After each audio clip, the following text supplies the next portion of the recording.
way to celebrate, mourn, and give thanks in Kamanyola, a village in the Democratic Republic of the Congo that borders Rwanda. Today, these women sing songs of celebration and of unity, but they don't forget about the shadows of the past. They know all too well the horrors of conflict. Jeanne remembers the day her neighbor was killed. What happened is that a group of soldiers entered her house and violated her. Although she said, "I am so sorry, I beg you please, I'll give you money," they said, "No, we don't even need your money, we need your life." And they killed her right away. Despite the deaths, community members are finding glimmers of hope and gaining the courage to move forward from their dark pasts. Agriculture is one source of hope. Women in Kamanyola have started farming projects to generate sustainable incomes for their families, to create fair markets, and to bring husbands and wives together to end domestic violence. The changes in men's attitudes towards women are evident. There is transformation within men in our community due to the training that we've been receiving from Waki, because we come and get the training alongside our husbands. And that training is very helpful because they are also getting what we are being trained on, and that is impacting their attitude, and they are changing. Kamanyola is just one of the hundreds of communities in the Democratic Republic of the Congo that's seen violence and hardship over the last few decades. Since the mid-1900s, several major conflicts have resulted in havoc in the Congo. The conflicts stem from many factors: colonial rule, dictatorship, and wars in neighboring countries such as Rwanda and Uganda. To add to the mess, 9 countries have a military presence in the Congo, and at least that many rebel groups are also in the country. Joseph Kabila has been the president since 2001. He was re-elected for another term in 2011. He has been widely criticized for his corruption and not intervening in the conflict. The Congo is one of the most resource-rich countries in the world. The fight for natural resources has fueled much of the ongoing conflict.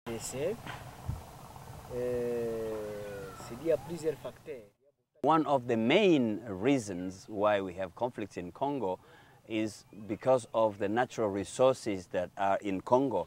So this potential wealth that are in Congo are being a source of problems, because anyone in the neighboring countries would like to come and exploit, and even not even legally exploiting, but just illicitly exploiting the the riches of Congo, and in so doing they create a situation of insecurity.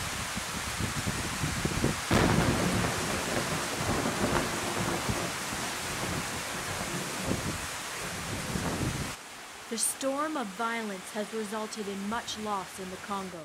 Since 1998, more than 5.5 million Congolese have died as the direct and indirect result of the conflict, and millions have been forced to flee their homes in search of refuge. In the eastern region, where the conflict has been most severe, the number of internally displaced peoples, or IDPs, reached 1.68 million in 2010. Many leave their homes in rural villages to seek refuge in more populated areas. Pygmies living in the jungle are susceptible to violence.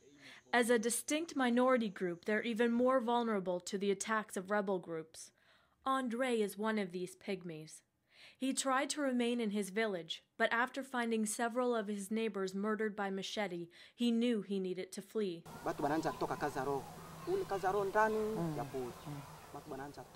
They left after they have seen that 4 people were killed, and some of them were just killed with machetes in the forest. So before then he said, okay, now these are the people from my own tribe who are being killed, and then who knows who is going to be the next one. Kambali Mandafi was driven from his home and is now living in Beni. He and his wife and their 9 children were seeking refuge in a local church, but after he was threatened by local military, he decided to run.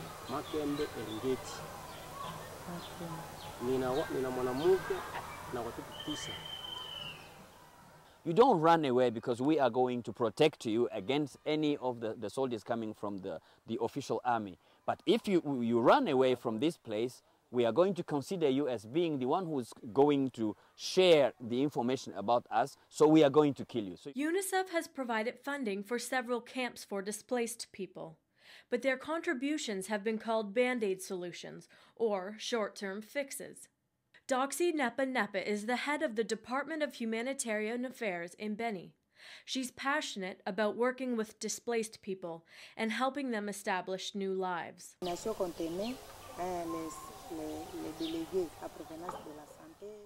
It's a commitment and it's a calling. Joining the Ministry of Social Affairs in your initial stage, you know you are going to be dealing with people who are dealing with hardships. So we have to sacrifice ourselves in order to seek for the welfare of the community.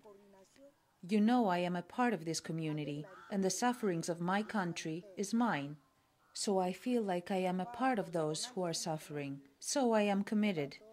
Although there are difficulties, but there is no one else to do that unless we step up and do it. For Doxy, one of the most difficult aspects of her job is dealing with people who have been sexually violated. Over the last 15 years, tens of thousands of females have experienced sexual violence. But numbers lie sometimes.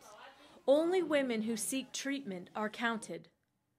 The number of reported cases is more than 40,000, but the UN estimates the actual number to be closer to 200,000. The UN also reported 65% of the assaults were against children. 10% of those children were under the age of 10. 22% of reported sexual assaults occur against men.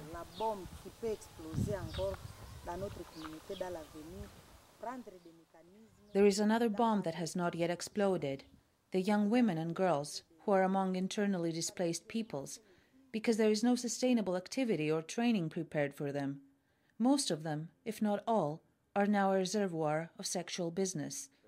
They have been exposed to diseases, but there is no other way for them to survive, other than selling their bodies. The future of the Congo is uncertain. Many Congolese believe if the government becomes more transparent with less corruption, and if opportunities for civilians increase, there will be hope for the country to thrive. Ghislaine believes above all, love is the main ingredient needed to rebuild the nation he calls home.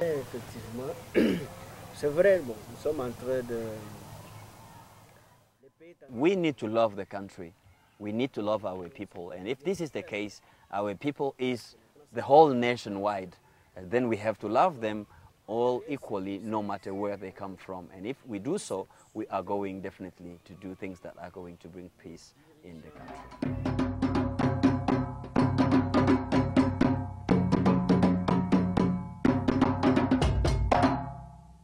For Stu Journalism, I'm Kara Cousins.